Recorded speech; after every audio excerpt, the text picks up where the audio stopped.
Teman-teman yang dirahmati Allah Subhanahu wa taala, Nabi Shallallahu alaihi wasallam pernah menyampaikan sebuah nasihat. Jadi nasihat ini nasihat yang sangat penting buat kita, terutama buat anak-anak muda yang kadang merasa galau. Karena itu kan masalah commonnya anak muda ya. Karena saya juga pernah muda, nggak tahu masih muda apa enggak. Dan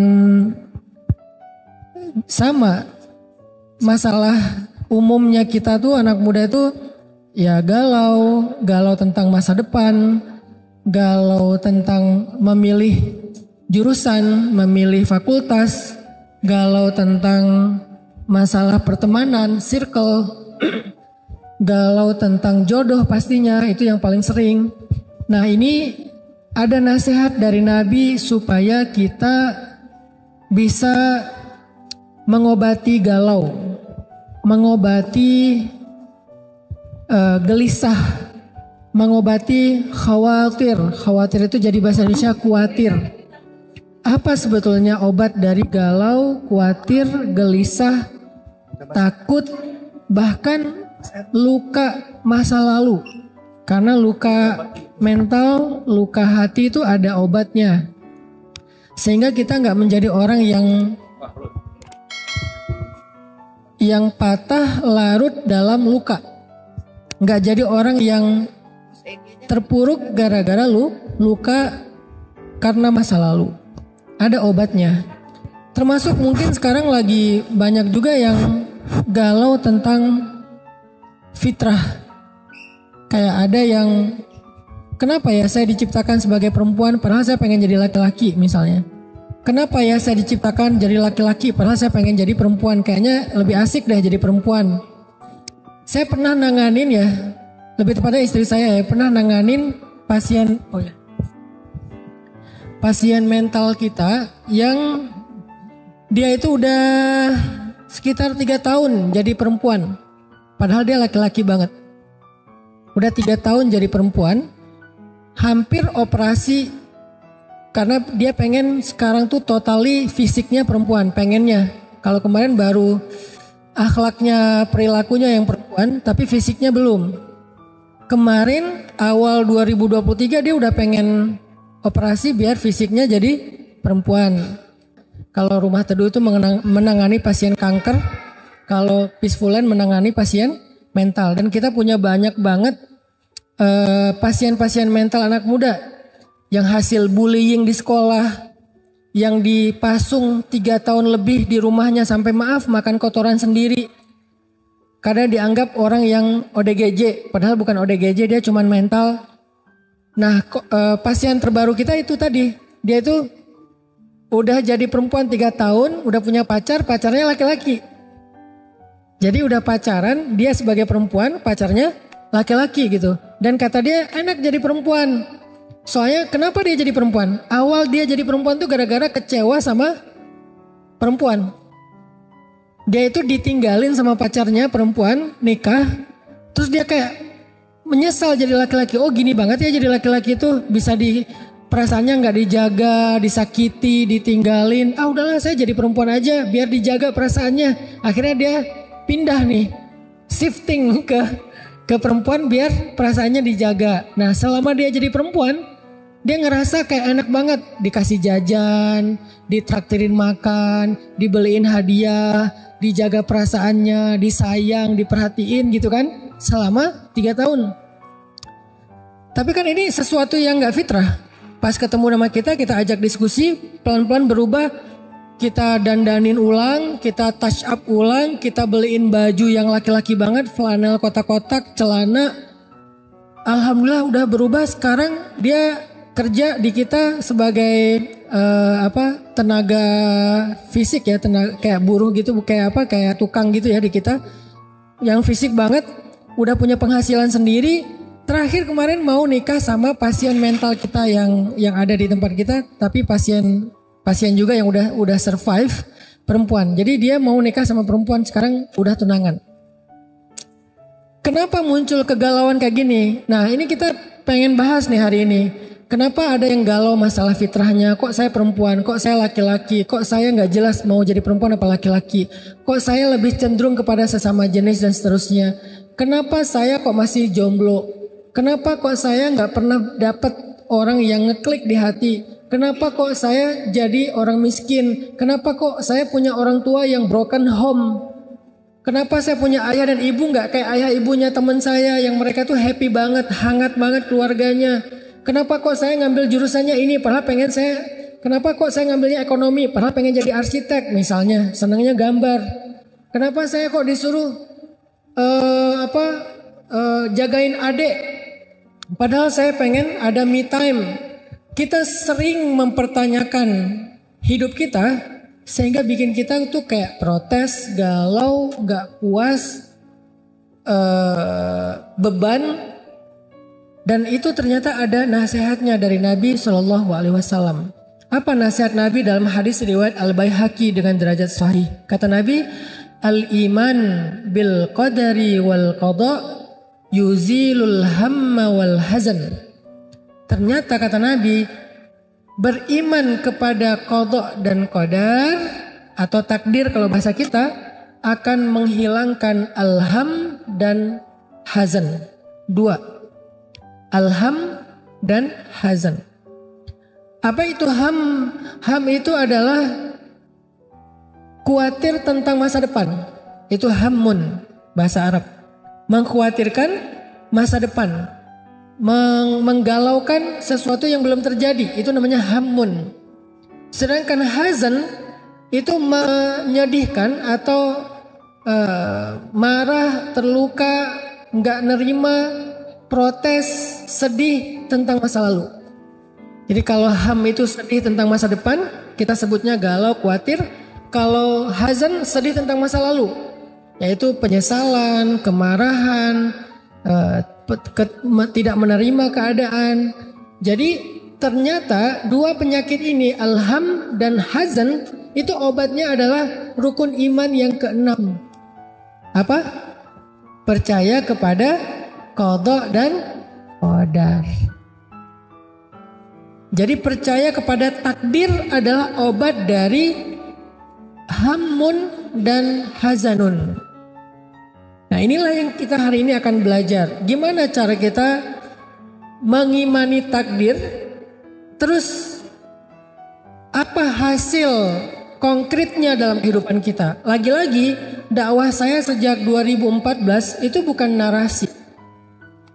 Kalau saya menyampaikan literasi Islam, apakah itu tentang fikih, tentang akidah, kayak sekarang nih akidah karena bab takdir, atau tentang ma'rifatullah, saya selalu mencoba untuk menerjemahkan Islam dalam aplikasi kehidupan sehari-hari. Kita nyebutnya dengan istilah life hacks.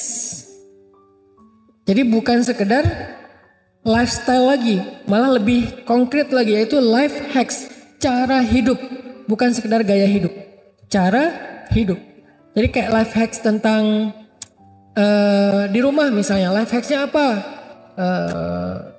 Kalau yang diajarin di luar itu kan kayak cara kita rapiin kamar, life hacks kita ada namanya table manner. Table manner itu cara kita megang garpu, megang sendok, naruh piring, naruh gelas, cara minum, itu kan table manner kan? Itu tuh sebetulnya udah diajarin sama Nabi, namanya adab makan dan minum. Cuman bahasanya nggak ada yang nerjemahin ke bahasa anak muda. Diterjemahkannya ke bahasa pesantren, adab makan dan adab minum. Padahal bahasa anak mudanya table manner. Bahasa lainnya life hacks. Gimana cara makan yang manner banget? Karena manners before knowledge kan, adab sebelum ilmu kalau bahasa pesantren ya, kalau bahasa umumnya manners before knowledge. Nah, ketika kita membahas takdir pun, saya pengen bawa pembahasan takdir itu jangan jadi teori aja, jangan jadi pembahasan wawasan, jangan jadi ilmu syariat, tapi harus jadi life hacks-nya anak muda. Arti life hacks itu bisa diaplikasikan dalam daily life-nya. Benar-benar konkret gitu. Itulah yang akan kita bahas hari ini. Dan itulah yang menjadi spesifikasi dari dakwahnya Hanan Attaqi. Dakwahnya Hanan Attaqi itu bukan dakwah narasi, bukan orasi, karena saya bukan orator, tapi dakwah membangun awareness tentang Islam yang sangat aplikatif atau life hacks, lifestyle, daily life. Itu banget dakwah kita. Jadi kalau saya bahas tentang akidah ma'rifatullah, libatin Allah, bahas tentang syariat, pacarannya nanti aja setelah nikah, pacaran halal tetap asik kok. Nah hari ini ketika kita mau ngebahas tentang takdir, saya pasti akan bawa takdir itu insya Allah ke daily life-nya kalian. Bagaimana cara kita mengimani takdir yang aplikatif dalam kehidupan sehari-hari. Bagaimana cara kita melihat takdir yang bisa up to date dan relate dengan kebutuhan kita hari ini. Itulah pembahasan tentang masalah takdir dengan tema apa kita temanya Kak Buni? Rahasia mengubah takdir. Oke. Poinnya 3 aja, pembahasan kita ada 3 hal. Poin yang pertama adalah apa sih pentingnya membahas takdir ini? Tadi sebagian udah saya sebutin, saya spill di awal. Ternyata mengimani takdir itu penting sekali. Kalau nggak penting nggak masuk dalam rukun iman. Kan dulu Nabi itu pernah didatangi malaikat Jibril ya ceritanya ya. Jadi malaikat Jibril menjelma jadi seorang cowok keren. Kalau dalam bahasa Al-Quran itu basyaron sawiyya. Laki-laki yang sempurna. Kalau terjemahan anak muda cowok keren. Jadi ideal banget cowoknya. Lebih daripada Jungkook lah. Kan ini standar cowok keren ya. Ini lebih daripada Jungkook. Walaupun Jungkook keren sih. Ini lebih dari itu gitu. Jadi ada cowok keren datang kepada Nabi. Kenapa saya bilang cowok keren? Itu bukan kata saya, kata Umar. Karena Umar awalnya nggak tahu kalau itu Jibril. Dia taunya itu laki-laki yang sempurna. Datang kepada Nabi, masuk ke masjid, duduk bertaut lututnya dengan lutut Nabi. Terus dia tiba-tiba nanya, sebutkan Islam, sebutkan iman, sebutkan ihsan, singkatnya kayak gitu. Akhirnya Nabi menyebut rukun Islam, menyebut rukun iman, kemudian menyebut tentang tasawuf atau ihsan kalau bahasa hadisnya. Salah satu di antara rukun iman yang disebutkan sama Nabi itu, kan ini jadi hadis usuluddin. Dasarnya agama itu hadis ini. Sehingga hadis ini dikenal dengan istilah ummul hadis. Jadi kalau Quran itu ada namanya Ummul Quran. Apa Ummul Quran? Al-Fatihah. Kalau hadis juga ada ibunya hadis, yaitu Ummul Hadis. Ummul Hadis itu hadis Jibril yang tadi. Tentang Islam, tentang iman, tentang ihsan. Berarti 3 hal yang dibahas. 1, masalah syariat. Yang kedua masalah akidah. Yang ketiga masalah tasawuf. Jadi Islam itu terbagi kepada 3 hal pokok. Akidah, fikih, tasawuf. Jadi kalau ada orang yang mengatakan tasawuf itu bukan bagian dari Islam, berarti dia nggak ngerti hadis Jibril. Padahal itu hadis terkenal sekali ya. Semua orang ngerti tentang hadis ini. Cuman dulu bahasanya bukan tasawuf, dulu namanya ihsan. Sama aja kayak Islam. Dulu namanya Islam, sekarang namanya fikih. Dulu namanya iman, sekarang namanya akidah. Jadi hanya perubahan nama doang. Tapi secara substansi sama. Iman, akidah. Islam, fikih. Ihsan, tasawuf. Jadi dia dinamakan secara lebih kontekstual karena ada kebutuhan itu. Nah, dalam pembahasan rukun iman, ternyata salah satu di antara rukun iman itu selain percaya kepada Allah, percaya kepada malaikat, percaya kepada kitab, percaya kepada nabi dan seterusnya, percaya kepada qada dan qadar. Apa maksudnya? Gak mungkin kita disuruh percaya kepada sesuatu itu yang gak relate dengan kehidupan kita, itu gak mungkin. Gak mungkin kita disuruh percaya kepada sesuatu gak penting, gak mungkin.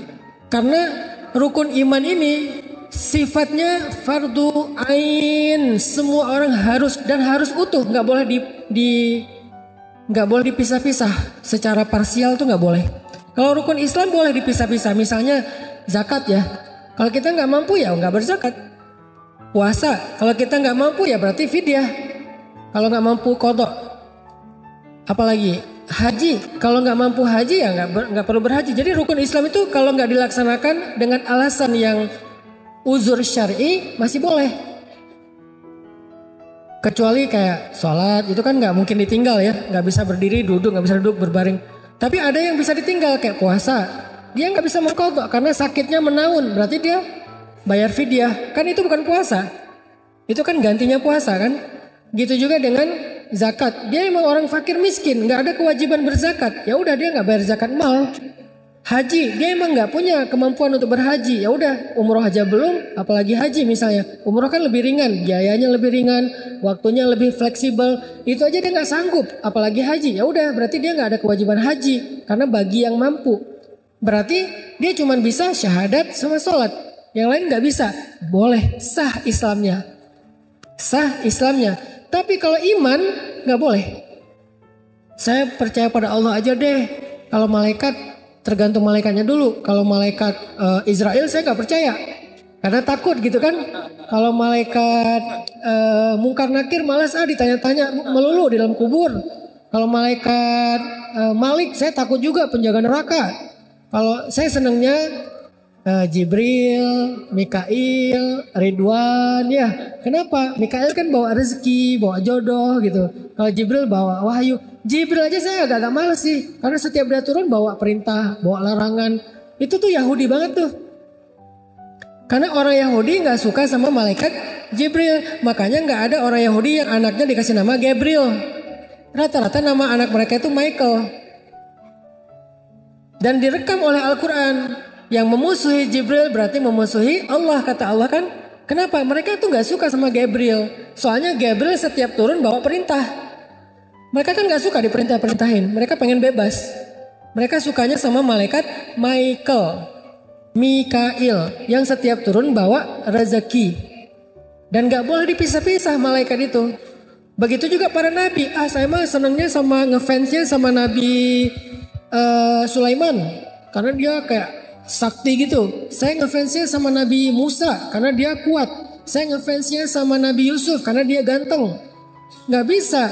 Semua nabi itu harus kita yakini, kita imani, gak boleh dipisah-pisah. Walaupun kita umat Nabi Muhammad, kita berimannya kepada semua nabi dan rasul. Cuman mengikuti ajaran Nabi Muhammad, tapi mengimani semua nabi dan rasul. Iman tuh gak bisa dipisah-pisah. Begitu juga kitab. Saya mah Quran aja. Enggak, kita Quran juga, ya Taurat juga, ya Injil juga sebelum dirubah. Tapi mengikuti ajaran Al-Quran yang penggenap, penyempurna ajaran yang lain. Tapi kita meyakini bahwa Taurat itu kitab Allah, Injil itu firman Allah. Cuman yang menyempurnakannya Al-Quran, gak bisa dipisah. Al-Quran pun gitu, gak boleh. Ini ayat poligami saya gak mau, gak bisa. Wah ini ayat riba saya gak mau, bagi laki-laki senangnya riba biar cepat bisnisnya, gak bisa. Jadi ayat ya semuanya dari mulai Bismillahirrahmanirrahim Al-Fatihah sampai minal jinnati wan nas an-nas, nggak ada satupun huruf yang boleh kita abaikan atau kita tolak. Kayaknya saya lam mim aja deh, alifnya enggak. Jadi pas baca Al-Baqarah lam mim, loh kok lam mim? Soalnya aku malas dengan alif. Kenapa kok malas dengan alif? Mantan aku namanya Alif misalnya ya. Nggak bisa, semua huruf sama, diyakini semuanya.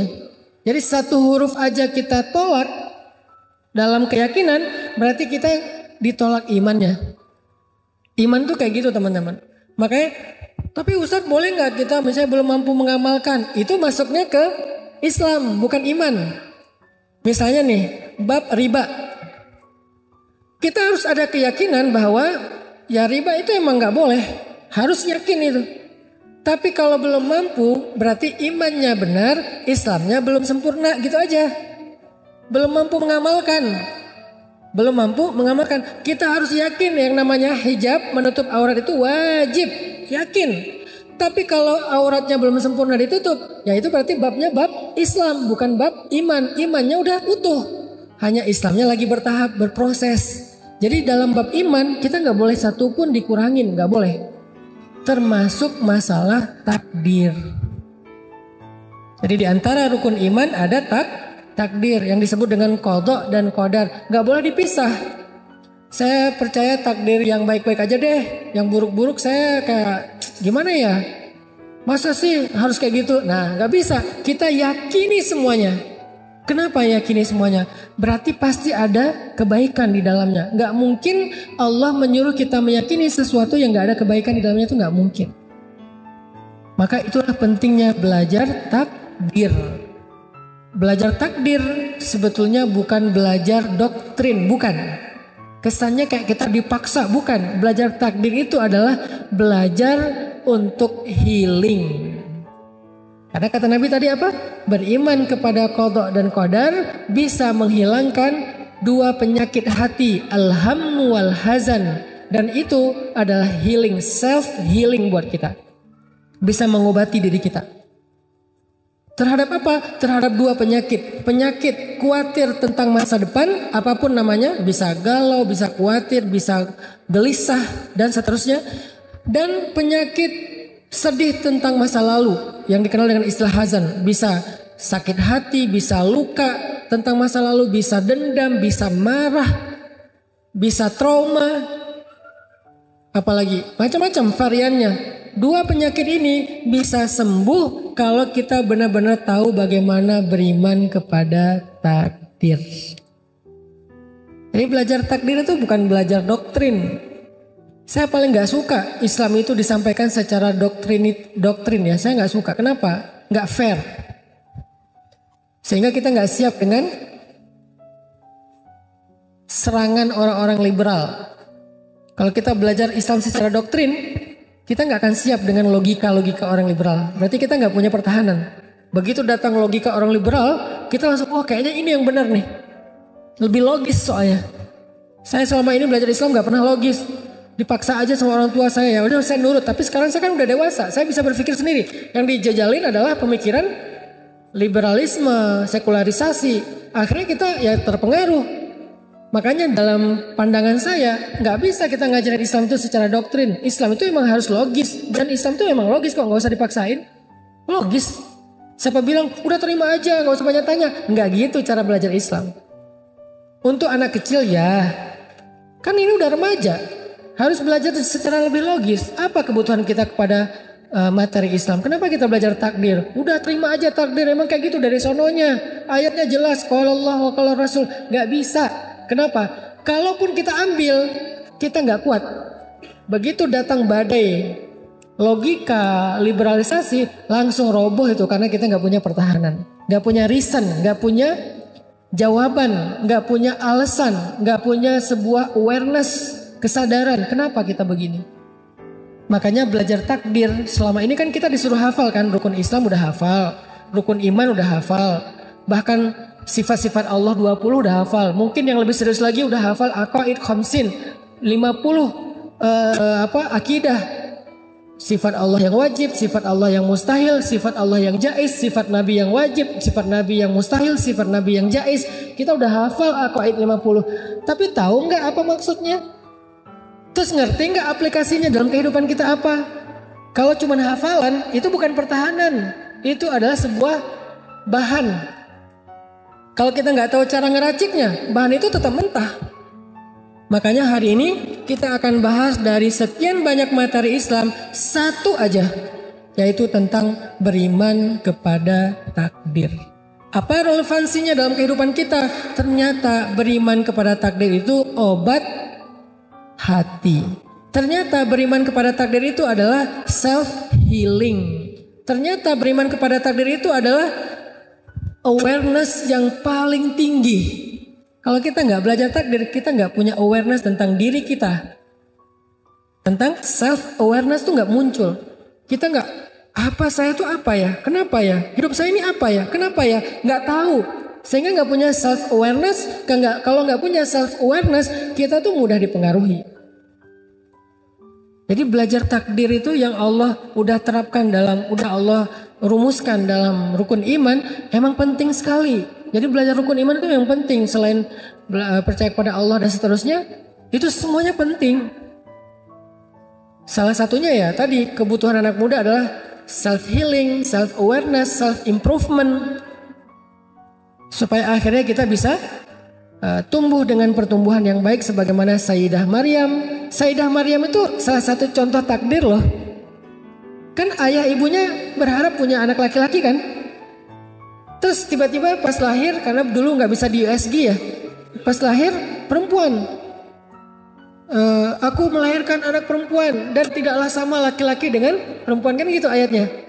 Terus Maryam gimana tumbuhnya? Jadi anak laki-laki? Enggak, dia tumbuh sebagai perempuan. Fa'ambataha nabatan hasan, dan dia tumbuh dengan pertumbuhan yang sangat baik sebagai perempuan. Dan dia eksis sebagai perempuan. Yang tadinya diharapkan laki-laki yang kayak gitu, ternyata perempuan juga bisa. Tapi nggak merubah takdirnya sebagai perempuan. Nah itu namanya self awareness, self improvement, ketika dia bisa ngerti yang namanya takdir, fitrah. Kemudian bagaimana cara Sayyidah Maryam menerima takdir tiba-tiba hamil tapi nggak punya suami? Ini lebih berat loh. Kalau kita mungkin cuman belum ketemu suami ya. Kalau Maryam nggak punya suami tapi hamil. Bukan hamil di luar nikah, bukan. Hamil nggak punya suami, itu beda ya. Kalau hamil di luar nikah ada laki-lakinya, cuman belum nikah. Kalau ini hamil nggak punya suami, nggak punya laki-laki, tiba-tiba hamil aja gitu. Dan hidup di tengah masyarakat yang sangat toksik.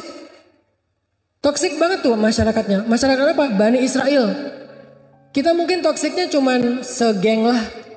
Toksiknya mungkin cuman segrup WA. Toksiknya cuman di kantor. Ini toksiknya satu kota toksik. Coba bayangin.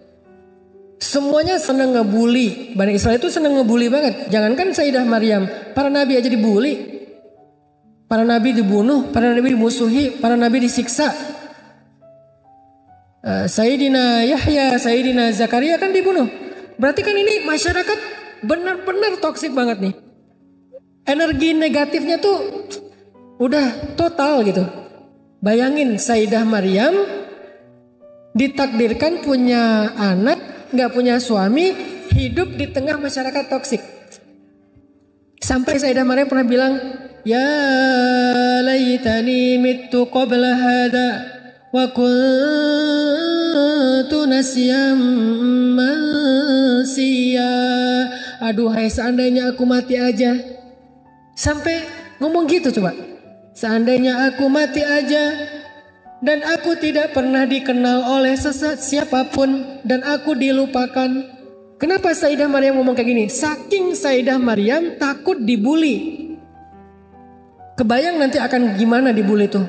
Ketahuan beliau hamil gak punya suami, apalagi setelah melahirkan gak ada suami. Itu bakalan jadi trending topik, viral banget dan dibully di mana-mana. Sehingga Sayyidah Maryam mengatakan, ya laitani mitu qabla hadza, seandainya aku mati aja sebelum kejadian ini. Wa kuntu nasyam mansiya, aku dilupakan, aku nggak ada yang kenal, aku nggak diceritakan, nggak dibahas. Bagaimana cara Sayyidah Maryam self healing, survive dengan kondisi yang sangat berat seperti ini? Itu juga kita alami.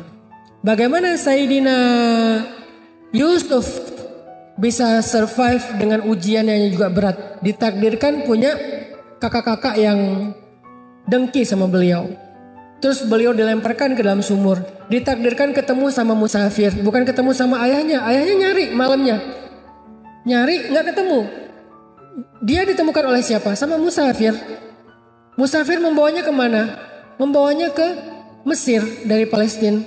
Di Mesir tinggal di sebuah rumah pejabat. Yang perempuannya memfitnah beliau, narik baju beliau sampai sobek, lalu beliau masuk penjara. Itu kan semuanya adalah ketentuan Allah kan? Gimana cara Nabi Yusuf bisa survive, bertahan, nggak putus asa, nggak terluka, nggak nyerah, sampai akhirnya beliau sukses menjadi orang yang eksis, baik eksis dari sisi karir maupun eksis dari sisi pribadinya, artinya sebagai anaknya Nabi Yakub, sebagai adiknya dari kakak-kakak beliau. Gimana cara beliau eksis? Semua itu pembahasan tentang takdir. Gimana Nabi Musa bisa menerima takdir beliau lahir di tahun nggak boleh lahir anak laki-laki? Kenapa kita nggak pernah mendengar cerita Nabi Harun dihanyutkan ke Sungai Nil? Kan Nabi Harun kakaknya Nabi Musa.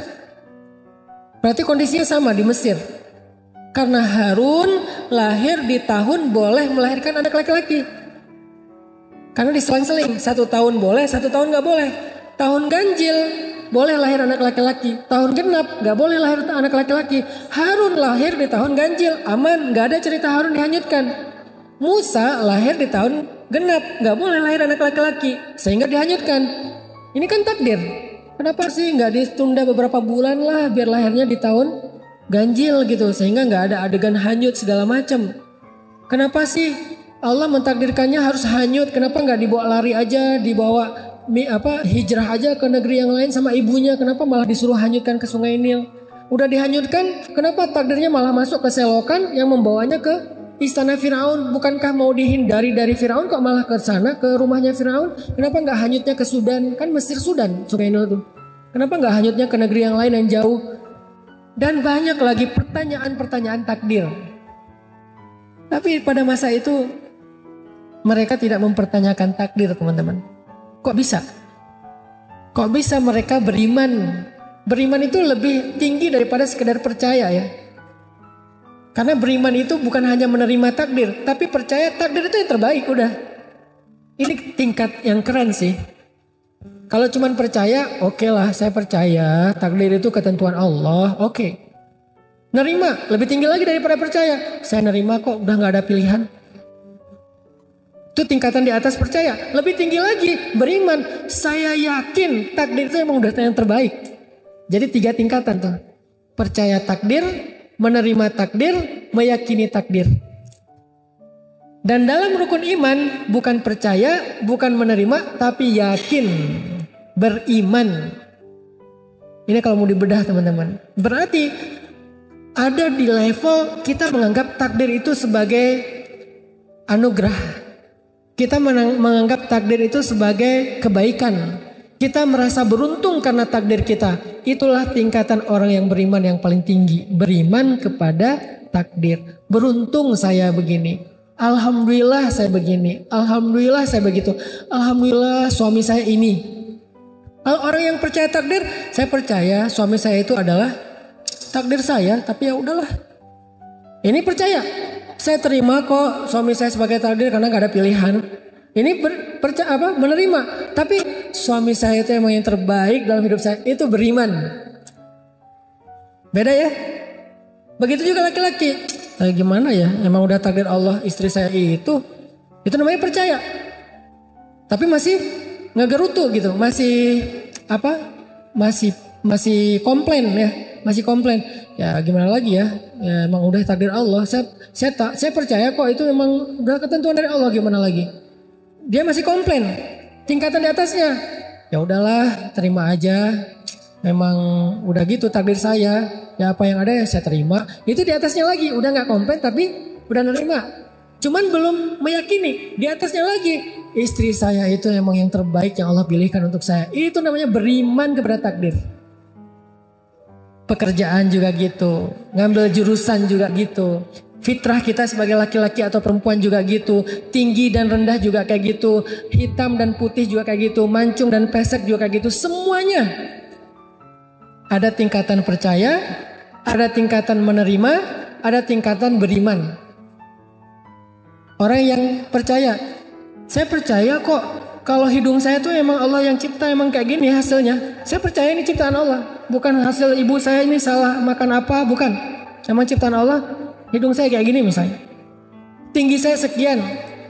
Warna kulit saya kayak gini. Ya udah saya percaya. Tapi bisa nggak ya dirubah? Orang yang percaya masih bisa menolak, masih bisa pengen merubah fitrah. Bisa nggak dirubah? By the way, skincare bukan merubah ciptaan Allah. Setuju Ibu? Skincare adalah merawat ciptaan Allah, bukan merubah. Yang merubah ciptaan Allah itu adalah bukan filter. Yang merubah ciptaan Allah filter. Lebih parahnya lagi, avatar. Udah pakai filter gak puas, diganti jangan avatar, jadinya anime. Apalagi yang merubah ciptaan Allah, alis dikeruk, Yang tadinya horizontal bagus tiba-tiba jadi setengah vertikal diagonal gitu. Kayak Dragon Ball ya. Jadi maksudnya orang yang percaya belum tentu nerima. Bisa jadi dia percaya ini takdir Allah tapi dia protes. Kenapa ya Allah? Kok warna saya kayak gini? Saya pengen kayak bule-bule tuh. Bule-bule pengen kayak kita kan aneh ya. Kenapa bule-bule pada berjemur? Biar hitam. Kenapa kita pakai sunblock tebal-tebal? Kalau ada 100 SPF kita pakai 100 SPF. Kenapa? Biar nggak hitam ya. Itulah manusia. Dia percaya itu ciptaan Tuhan, cuman dia nggak nerima. Ada yang udah tingkatannya ya udahlah, hidung saya memang udah kayak gini, kulit saya memang udah kayak gini, saya terima lah gitu ya. Tapi nggak meyakini itu yang terbaik. Itu namanya nerima. Kalau beriman, alhamdulillah ya Allah saya hitam. Dan hitam itu manis, nggak ada putih manis kan? Hitam manis ya. Saya suka lagu-lagu timur sih. Hitam-hitam manis banyak ya lagu-lagu timur yang kita suka dengar gitu di mobil. Itu kan hitam manis kan? Hitam itu campurnya manis. Putih. Ya manis juga. Ini namanya nerima. Ya udahlah kulit saya hitam, saya terima aja lah. Udahlah saya nggak mau protes. Tapi orang yang beriman, alhamdulillah kulit saya hitam. Alhamdulillah rambut saya keriting. Alhamdulillah ayah saya ini. Alhamdulillah ibu saya ini. Alhamdulillah pasangan saya ini. Alhamdulillah anak saya ini. Alhamdulillah pekerjaan saya ini. Alhamdulillah. Dia alhamdulillah terus. Itu namanya beriman kepada takdir. Bukan cuman percaya. Bukan cuman nerima. Tapi yakin itulah yang terbaik. Itulah yang disebut dengan beriman kepada takdir teman-teman. Kalau udah sampai ke level itu. Makanya kata Nabi. Hilanglah hammun wal hazan. Hilanglah rasa khawatir, hilang juga rasa kecewa. Kalau udah sampai di level beriman. Tapi kalau masih percaya atau nerima, belum tentu hilang. Ustadz, saya percaya kok ke takdir, tapi kenapa saya masih gelisah? Karena masih percaya, belum beriman. Ustadz, saya nerima kok ketentuannya hidup saya kayak gini, kenapa masih sedih, kecewa? Karena baru nerima, belum beriman. Ayatnya, hadisnya, beriman. Kata Nabi, al-imanu bil qada'i wal qadar. Beriman kepada qada dan qadar. Bukan percaya. Bukan nerima. Tapi beriman. Meyakini inilah yang terbaik. Meyakini inilah yang terbaik. Terus kenapa kok judulnya merubah takdir? Nanti kita bahas. Karena merubah takdir kesannya kayak gak nerima ya. Pengen dirubah aja. Boleh gak Ustadz? Saya kembali masuk ke mesin waktu, kembali ke masa lalu, gak jadi nikah sama orang ini misalnya. Boleh gak saya cari yang lain aja, saya nyesel nikah sama dia. Ini kan berarti dia percaya tapi gak nerima, sehingga dia pengen merubah. Apakah itu maksud dari judul merubah takdir? Nah nanti kita bahas. Makanya satu-satu ya, bahas takdir ini angle-nya beda sama yang teman-teman biasa dengar kan. Biasanya kan dengar takdir itu ya udah. Kalau gak masuknya ke, kadang kalau pembahasan versi orang liberal ya, karena masuknya kalau nggak ke Jabariyah ya Qadariyah. Bahaya banget tuh. Kalau nggak Qadariyah, Jabariyah. Qadariyah itu apa? Hidup kita itu kita yang tentukan. Kita punya pilihan, kita punya kehendak, kita yang menentukan baik buruknya. Semuanya itu believe in yourself. Agak materialistis dan liberal. Nggak percaya kepada ketentuan Allah. Kita tuh harus mengandalkan diri kita sendiri. Kita nggak bisa ngandalin orang lain. Kita nggak bisa berharap ke siapa-siapa. Kita lah yang menentukan masa depan. Kita yang berusaha menjada wajada. Ini jadinya ke arah apa? Qadariyah. Sehingga nggak ada peran Tuhan di situ. Kalau nggak ada peran Tuhan, ya udah nggak usah berdoa. Nanti muncul pertanyaan yang agak nakalnya apa? Ngapain sih rajin-rajin sholat? Emang kalau udah rajin sholat hidup kamu berubah? Gitu, itu Qadariyah banget tuh. Warnanya warna Qadariyah. Emang kalau kamu udah rajin ngaji, hidup kamu bakal bahagia? Bukankah hidup itu tergantung kita? Itu tuh Qadariyah banget. Cuman istilahnya bukan Qadariyah sekarang. Istilahnya apa? Believe in yourself. Sebetulnya ini adalah awareness dengan warna Qadariyah. Aliran sesat yang ada di zaman dahulu. Dulu aliran sesat akidah tuh banyak. Ada Khawarij, ada Syiah, ada Mu'tazilah, ada Qadariyah, ada Jabariyah. Yang belajar sejarah akidah tahulah. Banyak banget, lebih daripada 100 aliran. Yang kemudian diluruskan lagi sama Ahlus Sunnah wal Jamaah yang inisiatornya adalah Abu Hasan Al-Asy'ari sama Abu Mansur Al-Maturidi. Kita mengenalnya dengan istilah akidah Ahlus Sunnah wal Jamaah atau akidah Asy'ariyah. Itu meluruskan akidah setelah menyimpang. Beda sama sahabat, sama. Kenapa nggak balikin aja ke sahabat? Sama, balik ke sahabat dan Nabi. Cuman karena penggagasnya adalah Abu Hasan Al-Asy'ari dikenal dengan istilah nama akidah Asy'ariyah. Sebetulnya akidah Asy'ariyah itu akidah Nabi dan para sahabat. Salafus Sholih. Jadi jangan dibikin seolah-olah aswaja dengan Nabi dan sahabat itu kayak berbeda gitu ya. Sehingga kita kembali aja kepada Nabi dan sahabat. Asy'ari mah belum tentu benar. Asy'ari itu memurnikan akidah setelah menyimpang. Di tahun kedua Hijriah, di abad kedua Hijriah terjadi penyimpangan akidah. Tadi ada Qadariyah, ada Jabariyah, ada banyak varian, Mu'tazilah juga. Sehingga karena menyimpangnya luar biasa, datanglah Abu Hasan Al-Asy'ari untuk meluruskan kembali, mengembalikan, mentajdid, memperbaharui seperti akidahnya Nabi dan sahabat. Maka sejak saat itu dikenal dengan istilah Ahlus Sunnah wal Jamaah atau akidah Asy'ariyah. Jadi bukan aliran baru, itu bukan. Itu fitnah. Kalau mengatakan Asy'ariyah itu adalah aliran baru, itu fitnah. Balik lagi ke cerita takdir. Kalau versi Qadariyah, hari ini anak-anak muda yang alirannya udah mulai Qadariyahan itu sering bilang kayak tadi tuh, ngapain sih rajin-rajin sholat? Ngapain sih rajin-rajin ngaji? Ngapain sih rajin-rajin ke masjid? Emang kalau kamu sering ke masjid hidup kamu bakal berubah? Yang penting kan kerja keras, yang penting berjuang, yang penting belajar yang sungguh-sungguh. Believe in yourself, itu Qadariyah banget tuh pemikirannya. Hati-hati dengan pemikiran gini. Walaupun tidak ada label aliran Qadariyah, udah gak ada. Itu kan aliran sejarah. Sekarang udah gak ada namanya tapi pemikirannya sama. Kalau Jabariyah, kebalikannya Qadariyah. Udahlah. Hidup nggak usah ribet. Semuanya udah ditakdirkan di sono. Kita nggak punya peran apa-apa. Kita nggak punya pilihan. Kita nggak punya kehendak. Kita mah gimana takdirnya aja. Kalau takdirnya masuk neraka ya udah masuk neraka. Walaupun kamu rajin sholat. Kalau takdirnya masuk surga ya masuk surga. Walaupun kamu mabuk-mabukan. Jadi kamu mabuk-mabuk aja. Nanti kalau emang takdirnya masuk surga, masuk kok ke surga. Kalimat yang paling sering kita dengar apa kalimatnya? Kalimatnya kita nggak masuk surga dengan amal kita. Hati-hati ini, walaupun ini hadis ya. Hadisnya tapi maksudnya nggak kayak gitu. Yang salah bukan hadisnya, terjemahnya atau penjelasannya, syarahnya. Kita nggak masuk surga karena amal kita, karena sholat kita. Kita masuk surga karena Allah. Terus ngapain capek-capek sholat? Bukan itu kok yang bikin kita masuk surga. Kesana arahnya dari orang-orang yang Jabariyah. Arahnya orang Jabariyah itu adalah jangan sholat.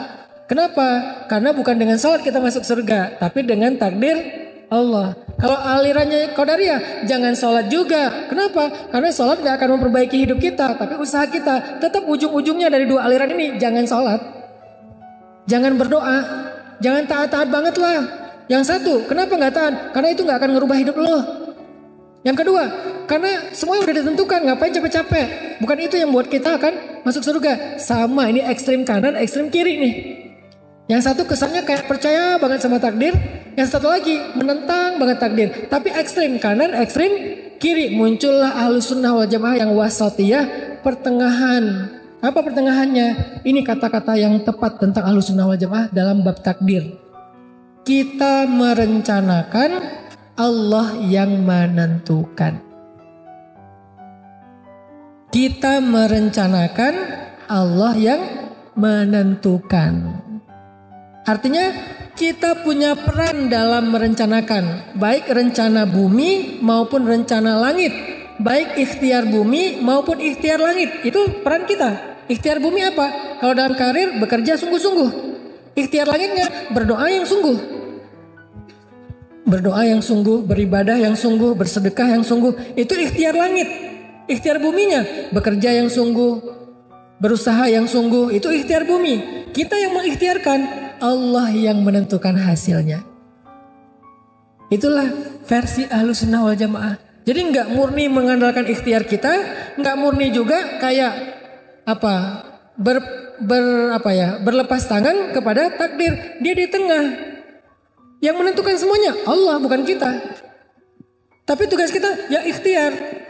Dan Allah tidak akan menyia-nyiakan ikhtiar kita. Kenapa? Allah Maha Adil.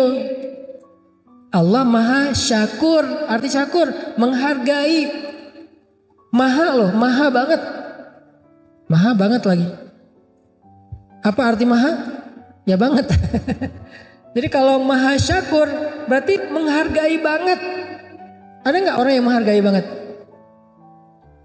Gimana kalau dia menghargai banget? Satu kebaikan kita disebut-sebut terus. Makasih ya, kemarin udah nolongin saya, ngasih saya uang parkir 2.000. Saya waktu ke minimarket nggak ada uang parkir, kamu bantuin, akhirnya saya bisa pulang. 2.000 diingat. Minggu depan, makasih ya, minggu lalu kamu udah bantu saya, kasih saya uang parkir 2.000, ditraktirin. Bulan depan, makasih ya, kamu udah bantuin saya, 2.000 ditraktirin. Tahun depan, makasih ya, dulu kamu udah pernah berbuat baik sama saya, bantuin saya di parkiran. 5 tahun lagi masih disebut, 10 tahun lagi masih disebut. Itu orang berarti sangat bisa menghargai kebaikan orang lain. Dan orang Jepang tuh kayak gitu loh. Yang saya kenal ya, karena saya beberapa kali ke sana dan punya teman juga di sana, baik muslim maupun non muslim. Saya punya teman di Jepang yang non muslim.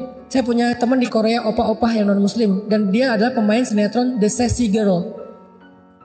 Jadi gini-gini saya punya teman artis di Korea. Teman ya, bukan follower atau bukan following. Emang teman. Dekat, namanya Opa Chan. Dia non muslim, tapi alhamdulillah. Jadi teman saya yang Opa Korea itu, yang kemarin saya pas ke sana, dia baru pertama dia tahu Islam tuh pas ketemu. Karena sebelumnya dia kayak nggak respect gitu sama Islam. Soalnya dia dianggap tuh kayak kaku atau apa. Pas ketemu saya karena dianggap kayak, ini Islam kok main ya, kok entertain, jadi akrab. Nah maksudnya mereka tuh orang yang sangat menghargai kebaikan orang lain. Udah 5 tahun masih diingat. Saya pernah kemarin pas lagi main snowboard ya di Jepang ya. Ngisi taklim di salju kan. Terus ada salah satu orang Jepang asli dengerin taklim saya habis kita main snowboard, dia denger taklim. Qadarullah, alhamdulillah, setelah itu dia tertarik sama Islam, belajar masuk Islam. Dia converting to Islam. Sekarang dia udah jadi imam masjid di Tokyo. Jadi sensei, jadi guru agama Islam di Tokyo. Kemarin pas saya datang lagi, dia ketemu saya 2018. Kemarin 2023 saya ke sana lagi. Dia nyamperin, pas tahu poster saya ada kajian di Jepang, dia nyamperin. Saya udah lupa kan. Dia bilang, "Ustadz, ingat gak dulu waktu di gunung mana gitu, saya juga lupa nama gunungnya. Saya dengar taklim Ustadz. Saya berkesan. Sekarang saya belajar Islam terus, saya udah jadi muslim. Sekarang saya jadi sensei, jadi guru Islam di Masjid Tokyo. Itu karena asbab Ustadz gini. Dia ingat kebaikan itu. Saya juga udah lupa. Itu yang namanya mindfulness of others. Ingat banget dengan orang lain. Allah lebih dari itu karena Allah asy-syakur. Jadi kalau manusia aja ada yang ingat kebaikan kita bertahun-tahun, Allah udah pasti lebih. Sehingga nggak mungkin takdir Allah itu dalam rangka menzolimi kita. Takdir Allah dalam rangka menyia-nyiakan amal kita. Anni la udhi'u amala amilin minkum min dzakarin wa unsa. Aku tuh nggak pernah nyanyain amal kalian, baik laki-laki maupun perempuan, kata Allah. Semuanya ada balasannya. Walaupun mithqala dzarrah, walaupun sekecil butiran padi, Allah menghargai itu. Makanya dalam bahasa kita tadi, kita merencanakan, Allah yang menentukan. Tetapi Allah pasti menentukan yang terbaik buat kita. Itu yang dimaksud dengan beriman kepada takdir. Jadi beda sekali antara percaya takdir dengan beriman takdir. Apa bedanya? Percaya takdir cuman tahu, ya ini saya diciptakan sebagai laki-laki, itu Allah yang ciptakan. Percaya saya. Tapi belum tentu menerima. Tapi kenapa ya kok laki-laki, kan saya pengen jadi perempuan. Kalau mau kayak gitu, saya tuh lebih bisa mempertanyakan, suara saya ini udah cocok nih. Saya paling sebel kalau nelpon operator tuh. Halo Halo, halo, ada yang bisa dibantu Bu? Bu, saya berewokan, saya bilang. Kalau mau mempertanyakan, artinya percaya takdir itu cuman percaya bahwa itu adalah ketentuan Allah, tapi belum tentu nerima. Di atas percaya, nerima. Ya udah deh, saya terima aja. Suami saya kayak gitu, emang udah takdir dari Allah. Istri saya kayak gitu, emang takdir dari Allah. Saya jomblo, emang takdir dari Allah. Saya masuk fakultas ini salah jurusan, emang takdir dari Allah. Saya terima aja lah, udah saya jalanin aja. Itu baru nerima. Tingkatan di atas percaya. Yang paling keren itu beriman. Inilah yang terbaik. Kita percaya, yakin bahwa inilah yang terbaik. Oh, suami ini, inilah yang terbaik untuk saya. Istri yang ini, inilah yang terbaik untuk saya. Harta segini, inilah yang terbaik untuk saya. Karirnya begini, inilah yang terbaik. Itu baru disebut dengan beriman kepada takdir. Lebih tinggi dari percaya, lebih tinggi dari nerima. Meyakini itu yang terbaik. Baru muncul hadis al-imanu bil qada wal qadar yuzilul hamma wal hazan. Beriman, meyakini takdir itu yang terbaik akan menghilangkan rasa khawatir tentang masa depan dan juga rasa menyesal atau sedih tentang masa lalu. Itu healing buat anak muda. Itu self healing. Itu self awareness.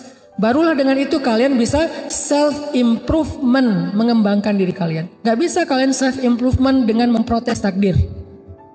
Gak bisa kalian self improvement masih dengan mempertanyakan kenapa harus begini. Gak bisa. Saya pulang dari Mesir. Beres kuliah di Mesir, saya pulang ke rumah ke kampung istri saya di Jawa Timur. Di Jawa Timur 6 bulan baru istri saya diundang untuk ngajar bahasa Arab di Bandung karena istri saya juga di Mesir. Dia ngajar di Bandung. Pas saya sampai di Bandung awal-awal, kita tinggal tuh di rumah tempat pembuangan sampah. Karena kita nggak sanggup ngontrak rumah ya, jadi kita tinggal di sebelah pembuangan sampah. Kak Buni tahu banget lokasinya, itu masih kumuh sampai sekarang.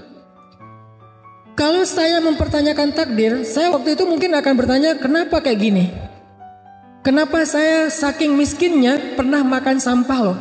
Nasi yang dibuang orang, karena saya lapar banget 3 hari nggak makan, saya cari nasi bekas buangan orang yang masih layak dimakan, saya makan. Kenapa harus kayak gitu? Kalau mau mempertanyakan takdir, nggak nerima. Walaupun saya percaya itu dari Allah, tapi pertanyaannya kenapa? Kan itu berarti belum nerima ya, baru percaya ya. Tapi karena saya beriman, nggak mungkin sia-sia, nggak mungkin ini buruk. Pasti ada kebaikan di dalamnya. La'allahu khair. Bahasa kita, semoga ada hikmahnya kan gitu ya. Saya percaya banget itu. Wa asa an takrahu syai'an wa huwa khairul lakum. وعسى أن تحبوا شيئا وهو شر لكم والله يعلم وأنتم لا تعلمون. Bisa jadi kalian benci sesuatu padahal itu baik untuk kalian. Bisa jadi kalian menyukai sesuatu padahal itu buruk untuk kalian. Kok bisa gitu? Karena Allah lebih tahu sedangkan kalian enggak tahu. Jadi jangan sok tahu. Kalimat terakhir bukan ayat ya. Itu tafsir. Jangan dibilang mana ayatnya jangan sok tahu. Gak ada ayatnya. Kalimat terakhirnya cuma sampai Allah lebih tahu sedangkan kalian tidak tahu. Kesimpulannya jangan sok tahu. Udah ikut aja. Tapi ikhtiar. Jangan qadariyah yang mengandalkan ikhtiar tapi nggak percaya Allah. Jangan jabariyah yang pasrah-pasrah aja nggak mau ikhtiar. Jadilah ahlus sunnah wal jamaah di tengah-tengah. Kita ikhtiar, Allah yang menentukan. Kita percaya ketentuan Allah itu yang terbaik. Dan Allah menghargai ikhtiar kita. Jadi teman-teman, pas waktu itu saya percaya ini pasti ada kebaikan di dalamnya. Apa kebaikannya? Hari ini saya ngerti. Kalau saya waktu itu punya kerjaan ngajar di kampus atau ngajar di madrasah seperti istri saya, mungkin saya nggak akan pernah bikin dakwah tren anak muda, yaitu tren hijrah, nggak akan pernah. Karena saya udah fokus aja ngajar di akademis, dunia akademis, jadi nggak masuk ke dunia out of the boxnya anak muda gitu. Karena saya nggak ngajar di kampus, nggak di dunia akademik, saya harus muter otak nih, bikin apa nih? Saya mencoba untuk nerjemahin buku. Ternyata nggak ada yang mau nyetak. Saya nulis buku, nggak ada yang mau nerbitin. Akhirnya karena nggak ada yang mau nerbitin buku saya terbitin sendiri. Jadilah saya pengusaha penerbitan dan percetakan. Udah alhamdulillah stabil, settle dengan usaha percetakan. Naik lagi saya bikin usaha jual beli pulsa. Waktu itu belum kayak sekarang ya, ada di mana-mana, dulu masih susah. Saya punya 60 cabang jual beli pulsa di Bandung dalam hitungan bulan. Dari situ naik lagi jual beli mobil second, karena saya hobi mobil, beli jual beli mau jual. Udah gitu naik lagi ke properti, main di properti. Dari mana? Dari awalnya karena nggak keterima ngajar di kampus, nggak keterima ngajar di madrasah. Soalnya pemikirannya agak beda orang ini satu. Jadi nggak kayak apa ya, nggak bisa, mungkin nggak bisa ikut yang mainstream, senangnya yang anti mainstream dan out of the box. Akhirnya karena alhamdulillah saya jadi programmer dakwah, nggak jadi ngajar aja, saya banyak bikin program. Saya bikin sekolah di Tuban, Jawa Timur. Sekarang jadi sekolah terbesar di Tuban, milik Bupati Tuban. Dulu belum jadi bupati, namanya Bina Anak Soleh. 6 bulan saya di sana, saya bikin sekolah. Sampai jadi wakil kepala sekolah, saya hijrah ke Bandung, bikin lagi program di Salman ITB, namanya Rumah Quran. Jadi program Rumah Quran. Sekarang saya bikin dakwah tren. Jadi bukan bikin pesantren, tapi menyebarkan pesan lewat tren. Makanya pelesetannya pesan _ tren. Pesannya apa? Hijrah. Tapi hijrah ini jangan jadi ceramah, harus jadi tren lifestyle-nya anak muda. Bikinlah tren hijrah 2015. Sampai sekarang masif tren hijrah di seluruh Indonesia. Dan gak boleh kita bikin cabang. Jadi pemuda hijrah gak ada cabang, cuma ada satu di Bandung. Kenapa? Karena yang besar itu gagasan, bukan yayasan. Yayasannya kecil, dia sebagai vehicle, sebagai operator, tapi gagasannya yang dibesarkan. Milik semuanya, masing-masing punya nama sendiri-sendiri. Muncullah Hijrah Fest, muncullah komunitas hijrah di seluruh Indonesia, dan dia berkembang improvement sendiri-sendiri. Tren hijrah itu namanya dakwah tren. Setelah dakwah tren 8 tahun, sekarang kita bikin pesan _ tren, kawasan anak muda. Yang pertama ada di situ apa? Sekolah Rimba Indonesia, SD gratis. Kenapa Ustaz bikin SD gratis? Karena anak saya masuk SD. Kok bikin sekolah sendiri Ustaz? Soalnya di sekolah yang lain, anak saya disuruh potong rambut. Saya pengen anak saya gondrong. Soalnya kalau gondrong itu keren. Dan Nabi juga kan rambutnya sepundak. Dan nggak jorok, nggak keurus, tetap rapi, tetap berminyak, tetap indah, tetap good looking ya. Makanya saya pengen Yahya itu rambutnya gondrong, agak ikal, ala-ala pantai banget lah. Pas masuk ke TK sama gurunya disuruh potong rambut, saya bilang ya udah bikin sekolah. Bikinlah sekolah Rimba Indonesia, tagline-nya di sini boleh panjang rambut. Emang kalau orang yang gondrong tuh gak rapi? Ya tergantung dia ngerawat rambut ya. Ada yang pendek tapi gak bersih misalnya. Tapi yang panjang bersih bisa aja. Akhirnya bikin sekolah Rimba. Tahun ini karena anak saya ada yang masuk SMA, bikin lagi sekolah SMA gratis namanya 20 Mind Sociopreneur School. Kurikulumnya dari mana? Kita kombinasi. Satu dari PBB, SDGs. Jadi Sustainability Development Goals. Jadi ada kayak goals tentang masalah sustainability lifestyle, kita masukin dalam kurikulum. Terus ada Global Change Maker.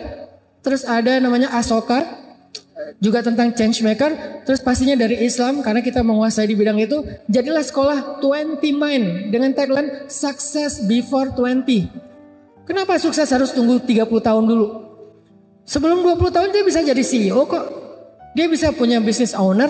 Dan kita punya banyak cerita tentang itu. Dan kita punya komunitas atau ekosistem yang bisa kayak gitu bikin. Itu adalah hikmah.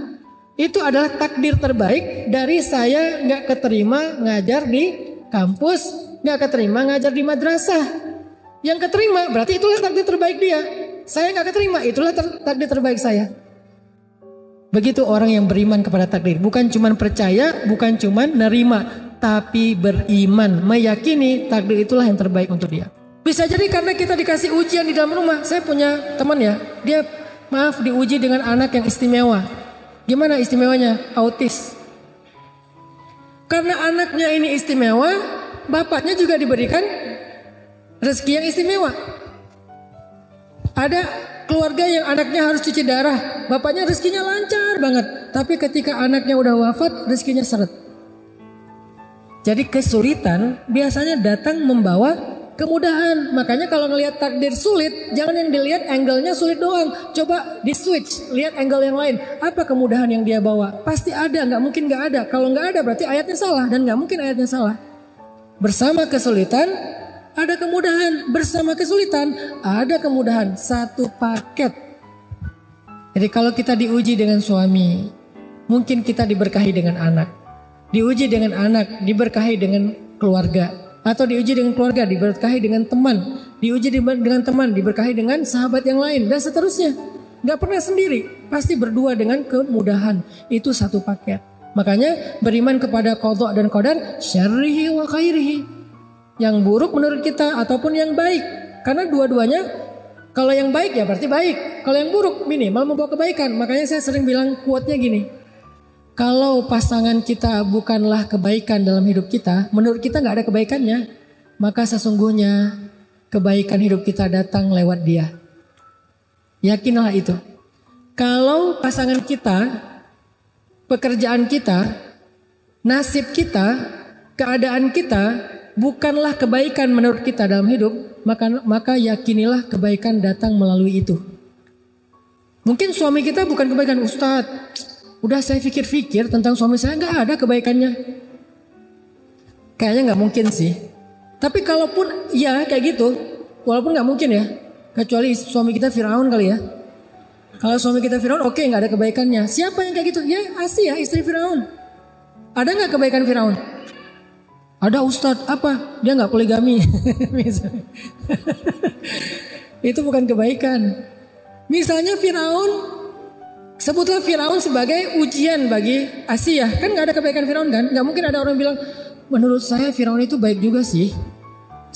Sebetulnya Firaun itu kasihan ya. Ada yang kasihan sama Firaun? Ada yang ngefans sama Firaun? Dek namanya siapa? Firaun om. Loh kok namanya Firaun? Soalnya ayah aku ngefans banget sama Firaun. Gak ada ya? Mau orang Islam, mau orang Nasrani, mau orang Yahudi. Gak ada yang ngefans sama yang namanya Firaun. Lintas agama loh, itu musuh bersama itu. Saking gak ada kebaikannya Firaun. Kalau ada satu saja kebaikan Firaun, Allah udah kasih dia hidayah. Karena Allah gak akan menyanyiakannya ya. Karena gak ada sama sekali kebaikan Firaun, makanya gak dikasih hidayah. Makanya dia dibinasakan. Nah kok Asia dikasih suami yang gak ada kebaikan sedikit pun. Kalau Asia boleh bilang memang gak ada kebaikan pada suami saya. Kalau kita gak bisa sih. Memang suami kita Firaun. Suami saya, emang suami ibu siapa? Ustaz. Firaun bukan Firman. Ya tetap ada kebaikan. Kalaupun menurut kita gak ada kebaikan, kayak Firaun misalnya, maka sesungguhnya kebaikan datang melalui Firaun. Apa kebaikannya Asia melalui Firaun? Dengan ujian Firaun, Asia bersabar, maka Allah berikan kebaikan yang sangat besar kepada Asia. Apa? Satu, Allah jadikan Asia itu satu dari 4 perempuan sempurna di muka bumi. Cuma ada 4. Asia, Sayyidah Maryam, Sayyidah Khadijah, Sayyidah Fatimah. Kok gak ada Aisyah? Aisyah itu perempuan istimewa. Beda kategori. Kalau yang ini istimewa, yang ini sempurna. Beda-beda. Semuanya juga baik, semuanya juga keren. Cuman beda istilah. Khadijah, Fatimah, Maryam, dan Asia perempuan sempurna. Allah sempurnakan dia justru karena kekurangan lewat suaminya. Satu. Kedua, apalagi kebaikan Asia yang sangat besar justru datang bersama kesulitan Firaun. Allah jaminkan Asia masuk surga. Bahkan Asia sudah bisa melihat surganya dibuka hijab ketika Asia masih di bumi. Masih di bumi bisa ngelihat surga. Sehingga wafatnya walaupun tersiksa dalam keadaan tersenyum. Kenapa kok malah tersiksa tapi tersenyum? Karena melihat surganya. Mencium aroma surga, merasakan indahnya angin surga, melihat pemandangan surga yang akan ditempati, sehingga rasa siksaannya Asia itu gak kerasa, ketutup sama indahnya nikmatnya surga. Itu namanya fa inna ma'al usri yusra, inna ma'al usri yusra. Itu poin kedua tentang takdir. Poin pertama, pentingnya belajar takdir ternyata untuk healing. Poin kedua, gimana cara kita ngelihat takdir? Lihatlah takdir dengan iman, dengan husnuzzon billah, berbaik sangka kepada Allah. Nggak boleh kita ngelihat takdir seperti kacamata qadariyah bahwa semuanya kita yang tentukan, atau kacamata jabariyah bahwa semuanya udah diatur, kita mah nggak ada peran apa-apa, jadi nggak usah ngapa-ngapain. Tapi kita melihat takdir dengan iman dan husnuzon, yakin bahwa ini yang terbaik. Mau yang kita anggap buruk, apalagi yang kita anggap baik, itulah yang terbaik. Kalau yang kita anggap baik, ini udah paling terbaik, nggak ada yang lebih baik lagi dari ini untuk kita. Kalau yang kita anggap buruk, bersama dia ada kebaikan, atau di dalamnya ada kebaikan, kita aja yang menganggapnya buruk. Pakai surat Al-Baqarah, wa asa an takrahu syai'an huwa khairul lakum. Pakai surat An-Nisa, wa asa an takrahu syai'an wa yaj'alallahu fihi khairan katsira. Pakai surat Al-Insyirah, fa inna ma'al usri yusra, inna ma'al usri yusra. Ini poin kedua cara kita memandang takdir. Baru poin yang ketiga, apakah takdir bisa berubah? Coba teman-teman sekalian buka firman Allah di dalam surat Ar-Ra'd ayat 39. Ada berita gembira buat kita di dalam ayat ini. Surat Ar-Ra'd ayat 39. A'udzu billahi minasy syaithanir rajim. Bismillahirrahmanirrahim. Yamhullahu ma yasha'u wa yuthbit. Yamhullahu ma yasha'u wa yuthbit wa 'indahu ummul kitab. Apa artinya? Allah menghapus apa yang Dia kehendaki dan menetapkan, dan di sisinya lah ada ummul kitab. Pertanyaannya, apa maksud dari ayat ini menghapus dan menetapkan? Sekurang-kurangnya ada 3 tafsiran dari para ulama tafsir, tetapi kita memilih tafsiran yang ketiga karena itu jumhur, mayoritas pendapat ulama. Pendapat yang pertama yang dihapus itu adalah syariat. Syariat terdahulu dihapus dengan datangnya Rasul yang berikutnya. Syariat Islam menghapus syariat Nasrani dan Yahudi karena dia menyempurnakan. Di dalam Islam sendiri ada ayat nasikh mansukh, ada hukum syariat yang dihapus dan yang menghapus. Contohnya tentang waris. Dulu di zaman Madinah sebelum Fathu Makkah, itu tuh hukum waris tuh beda dengan sekarang. Hukum warisnya gimana? Dulu saudara angkat itu menjadi ahli waris, boleh mendapatkan warisan dari saudara angkatnya yang meninggal. Kalau orang Ansor meninggal, saudara angkatnya dari Muhajirin itu mendapatkan hak warisan sama seperti anak. Makanya dulu ada mu'akhad bainal Muhajirin wal Ansor, ada persaudaraan antara Muhajirin dan Ansor. Saudara angkat itu bisa mendapatkan warisan dari keluarga angkatnya sebelum Fathu Makkah, karena Muhajirin masih miskin, masih susah. Setelah Fathu Makkah, hukum itu dirubah karena nggak ada kebutuhan lagi. Maka setelah Fathu Makkah, saudara angkat tidak lagi boleh menerima warisan dari keluarga saudara angkatnya.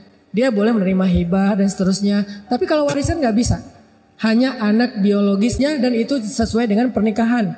Kalau biologis tapi tidak pernikahan juga nggak dapat. Nah, ini artinya menghapus. Ini tafsiran pertama ya. Banyak contoh-contoh yang lain. Yang kedua, yang menghapus di sini apa? Dosa. Dengan taubat Allah menghapus dosa. Jika Allah berkehendak Allah mengampuni. Jika Allah berkehendak Allah mengazab. Itu yang pendapat kedua. Jadi kalau kita bertobat dosa kita dihapuskan. Kalau kita zikir dosa kita dihapuskan. Kalau kita sholat dosa kita dihapuskan. Orang yang sholat 5 waktu sehari itu kayak orang yang mandi di sungai sehingga nggak ada lagi kotoran di tubuhnya, dihapuskan. Itu tafsiran yang kedua. Tapi tafsiran yang paling banyak ulama tafsir yang dihapus di sini adalah takdir. Pertanyaannya, takdir yang gimana yang dihapus? Kok ada kata-kata umul kitab? Bukankah ada hadis rufi'atil aqlam wa juffatis suhuf? Pena sudah diangkat sementara kertas sudah kering. Terus juga ada hadis Nabi Bukhari Muslim bahwa manusia dalam kandungan ibunya setelah 40 hari dibentuk menjadi segumpal darah, kemudian segumpal daging, kemudian dibentuk rupa, lalu ditiupkan ruh, lalu datanglah malaikat untuk mencatat ajalnya, rezekinya, bahagianya, sengsaranya, kan udah dicatat semua. Terus yang dihapus yang mana? Jadi teman-teman,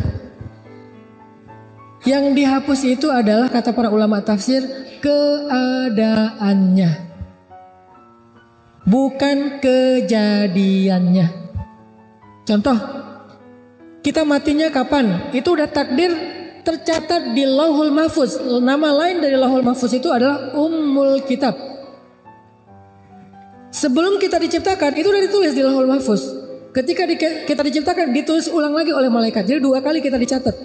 Dicatat yang pertama di Lauhul Mahfuz, namanya Ummul Kitab, wa indahu Ummul Kitab. Di sisi Allah nggak ada yang tahu, malaikat juga nggak tahu.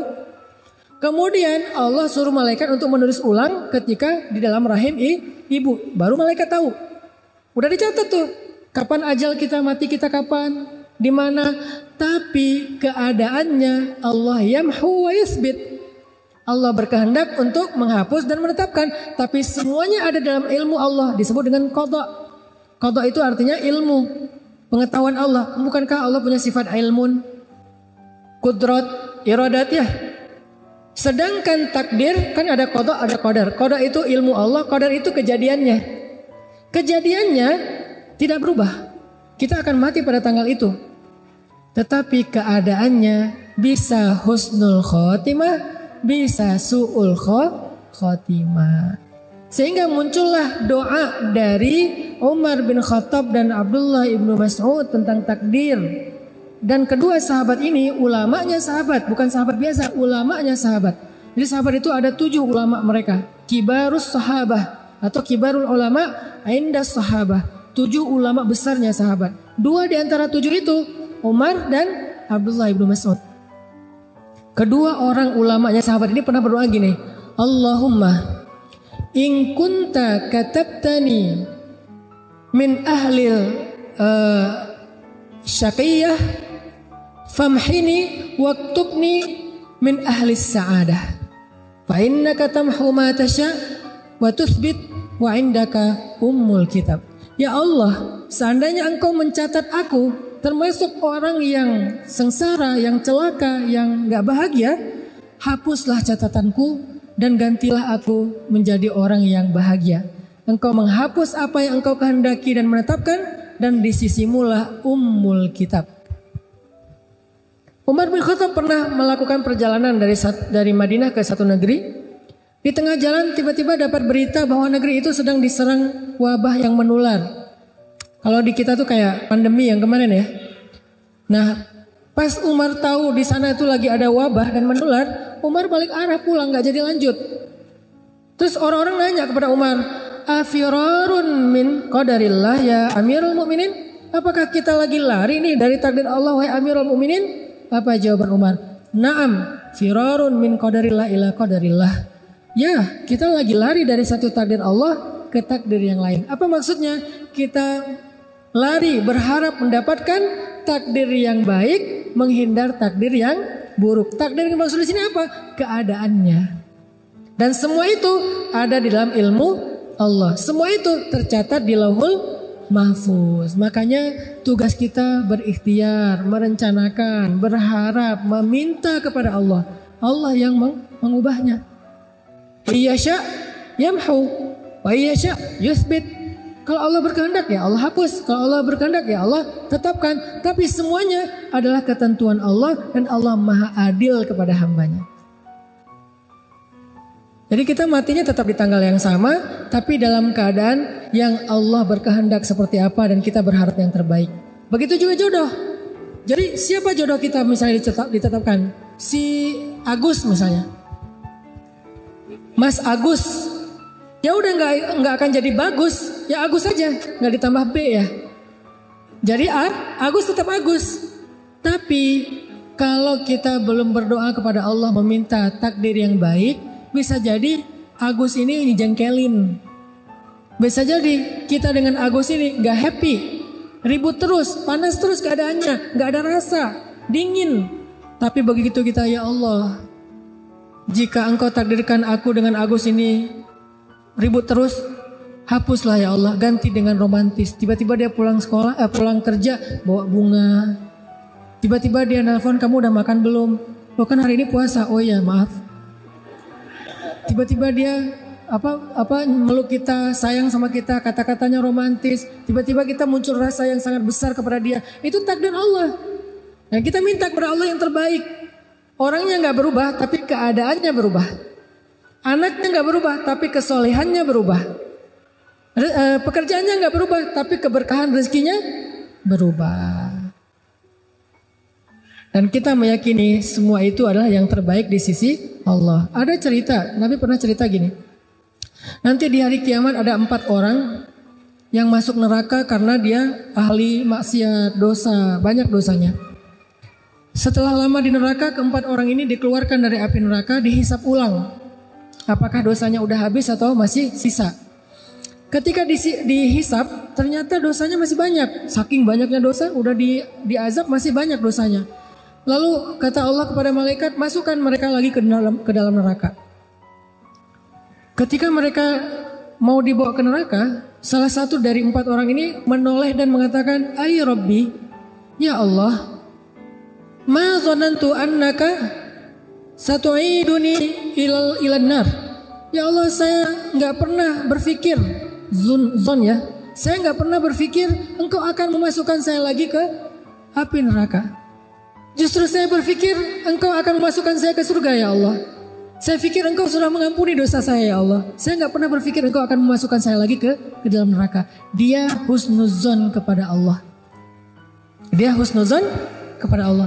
Kemudian Allah berfirman kepada para malaikat, wahai malaikat, benarlah hambaku dengan prasangkanya, maka dengan rahmatku masukkanlah dia beserta 3 temannya ke dalam surga. Bayangin, orang yang takdirnya masuk neraka, Allah rubah jadi masuk surga hanya dengan berbaik sangka kepada Allah. Itu dahsyatnya berbaik sangka kepada Allah.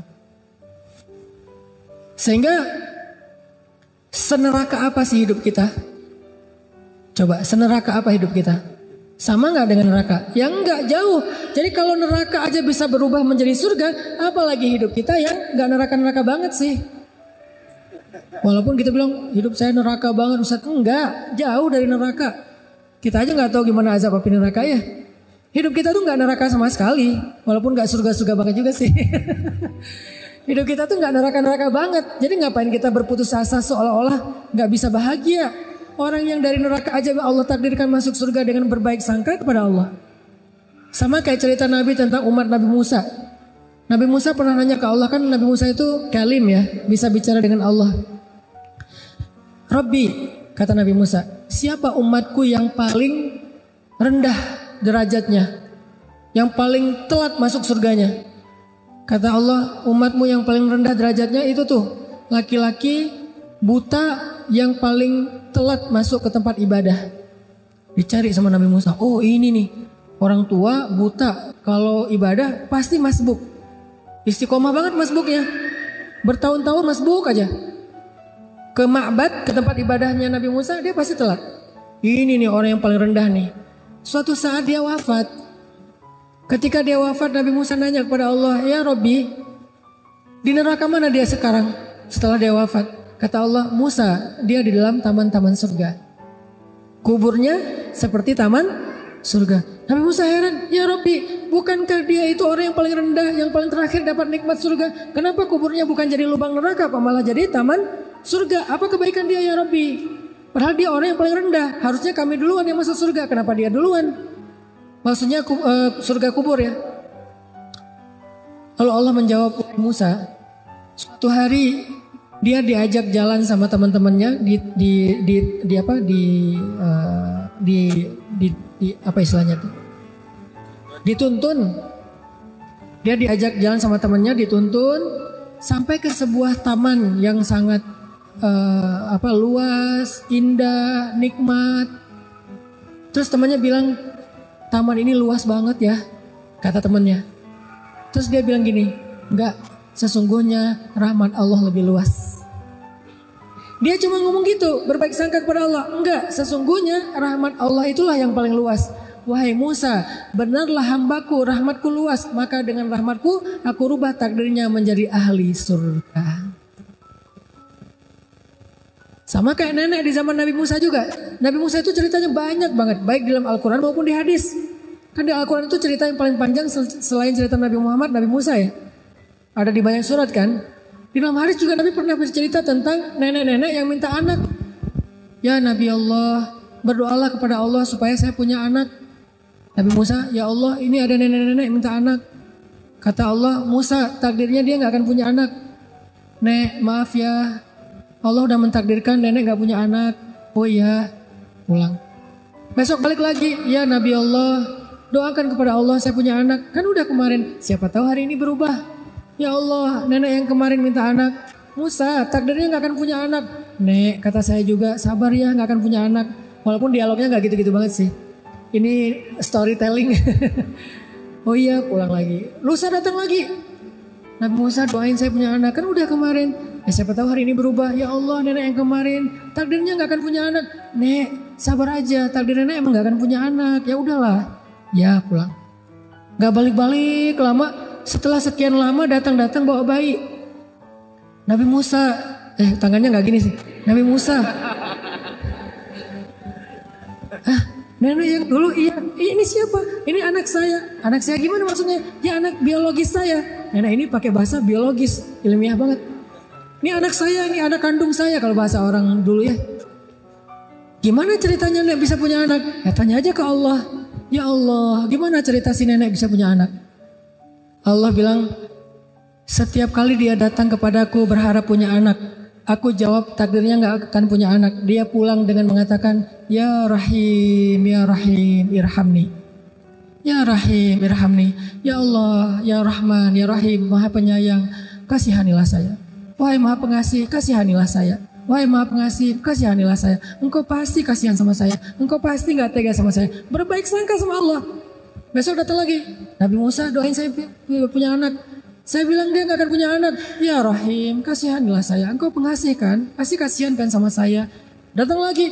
Bolak-balik, tapi terus berbaik sangka kepada Allah. Ini namanya ilhah. Bahasa Arabnya ilhah. Ilhah itu artinya merengek. Dan Allah suka hamba yang merengek. Bahasa lain dari ilhah, awwah. Dan Nabi yang paling awwah itu Ibrahim. Karena Ibrahim itu awwahun. Awwah itu artinya da'a. Da'a itu artinya kalau meminta itu berulang kali dan lama terus minta yang sama. Sebagaimana Nabi Ibrahim minta anak sampai 50 tahun. Nabi Zakaria minta anak juga 50 tahun. Gak pernah berubah. Kita baru sehari 2 hari. Ya udahlah kayaknya gak dikabulkan. Mana ilhahnya? Alihu ila rabbikum. Ilhahlah kepada, merengeklah kepada Rabb kalian.